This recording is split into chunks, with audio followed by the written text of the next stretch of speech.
নাজিরপুরে কৃষককে আওয়ামী লীগ ট্যাগ দিয়ে জমি দখল ও ধান কেটে নেওয়ার অভিযোগ। মেহেদী হাসানের প্রতিবেদনে দেখুন বিস্তারিত। পিরোজপুরের নাজিরপুর উপজেলাধীন বুড়িখালী গ্রামে এক অসহায় কৃষকের রেকর্ডীয় জমির ধান কেটে নেওয়ার অভিযোগ উঠেছে স্থানীয় একটি প্রভাবশালী মহলের বিরুদ্ধে। অভিযোগ অনুযায়ী ৫ আগস্টের পর রাজনৈতিক পট পরিবর্তনের সুযোগ নিয়ে আব্দুস সাত্তার বিশ্বাস নামের ওই কৃষককে আওয়ামী লীগ ট্যাগ দিয়ে তার জমি দখল ও ফসল লুট করা হয়েছে। ভুক্তভোগী আব্দুস সত্তার বিশ্বাস ওই গ্রামের মৃত জবেদ আলী বিশ্বাসের পুত্র। অভিযোগ রয়েছে একই গ্রামের শেখ আফজাল হোসেনের পুত্র নূর মোহাম্মদ শেখ, মোশাররফ শিকদারের পুত্র জুয়েল শিকদার ও কামরুল শিকদার এবং ইউনুস মোল্লার পুত্র নেয়ামত মোল্লার নেতৃত্বে একটি বাহিনী দীর্ঘদিন ধরে সত্তারের জমি দখলের চেষ্টা করছে।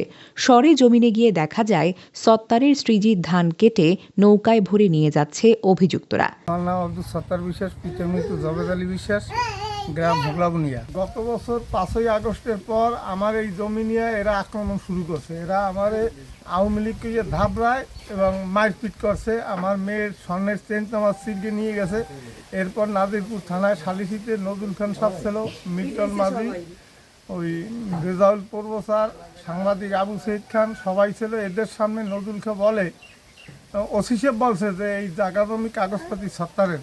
তো আমরা তো গরিবমেয় একটা ছেলে কলেজে পড়ে, ওরে এই বর্গাভাগটা দিয়ে দেন। তখন মিল্টন মাঝির উপর দায়িত্ব দেওয়ার পর ৩ দিন পর আমার সেই ধান বিএনপির পোলাপান লইয়ে সব লুট দিয়ে নিয়ে যায়। আমাকে একসার ধানও দেয় নাই।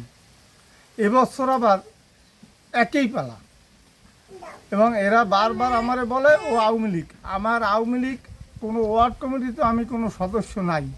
যদি আমার রেহাইতে পারে আমারে ফাঁসি দিলেও আমি এই ফাঁসিতে হাসতে উঠিয়ে দেবো যে আমি ওয়ার্ড কমিটির সদস্য আওয়ামী লীগের, এই জন্য আমার ফাঁসি হয়েছে। আব্দুস সত্তার বিশ্বাস জানান, অভিযুক্তরা নিজেদের বিএনপি নামধারী হিসেবে পরিচয় দিয়ে এলাকায় প্রভাব বিস্তার করছে।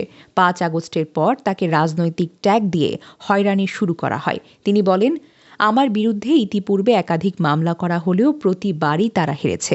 এখন কোনো উপায় না পেয়ে আমাকে মিথ্যা অভিযোগে অভিযুক্ত করে আমার ফসলি জমি দখল করে নিয়েছে।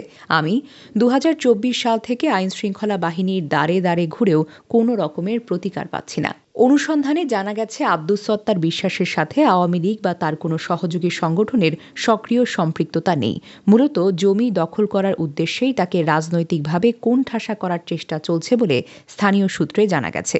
ভুক্তভোগীর অভিযোগের ভিত্তিতে নাজিরপুর থানা পুলিশ ঘটনাস্থল পরিদর্শন করেছে। পুলিশ ধান কাটতে নিষেধ করলেও অভিযুক্তরা তা অমান্য করে। আগে থেকে আমরা খাইতাম, আমার আব্বা মারা যাওয়ার কিছু বছর পরে এই জায়গাটা ও একটা সত্তার বিশ্বাস এই জায়গাটা একটা জালিয়াতি দলিল করিয়া এইটা ওই জায়গা এই সমস্ত বকদখল করা শুরু করছে। আর আমরা ধরেন বাড়ি করেছিলাম না, আমাদেরকে মানে দাঁড়িয়ে আসতে নেই, জমির যে দাঁড়িয়ে আসবে এরকম কোনো সিস্টেম আমাকেও রাখে নেই। পুলিশ দিয়ে ধরেন দাবড়াইছি, আমাকে ধরেন বাড়িও ঘুমাইতে পারে নাই, কেউ থাকতে পারে নাই, মামলা দিয়ে রাখছি।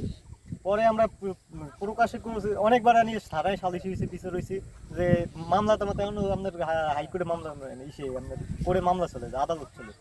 এরপরে আমরা আপনার যে জমির ধারে আসবো এরকম কোনো পরিবেশ আমাকে রাখেনি। এরপর এই 2 বছর আওয়ামী লীগ সরকার পতনের পর আমরা সবাই দ্বারা বইছি, যে মানে সবাই দ্বারা প্রকাশ করছি আমাকে এই দলিল আছে আমাকে। এরপর গতবার আমরা ধান লাগাইছি, আমরা কাটে নিছি। এবছর আবার ওই আপনার একই অবস্থা, আমার প্রশাসন নিয়েছে, ঠিক আছে প্রশাসন নিয়েছে, আমার কোনো এ জায়গায় কোনো ই নেই। আমাকে যদি আপনার এই জায়গা দলিল আমাকে চাই, দলিল দেখাবো না হইলে এখানে 50টা ঘরের দ্বারা জিজ্ঞাবেন এই জায়গাটা কে খাইছে, আকুমুল্লা খাইছে না সত্তার বিশ্বাস খাইছে। জানা গেছে, পুলিশ যাওয়ার আগে কাটা ধানগুলো স্থানীয় ৬ নম্বর ওয়ার্ড মেম্বার সেলিমুল ইসলামের জিম্মায় রাখার নির্দেশ দেওয়া হয়েছিল। কিন্তু প্রভাবশালী পক্ষটি পুলিশের নির্দেশ তোয়াক্কা না করে জোরপূর্বক ধানগুলো নিজেদের বাড়িতে নিয়ে যায়।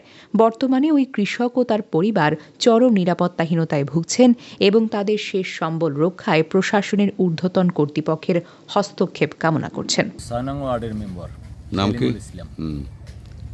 আজকে এই ধান কাটা নিয়ে পুলিশ এসেছিল।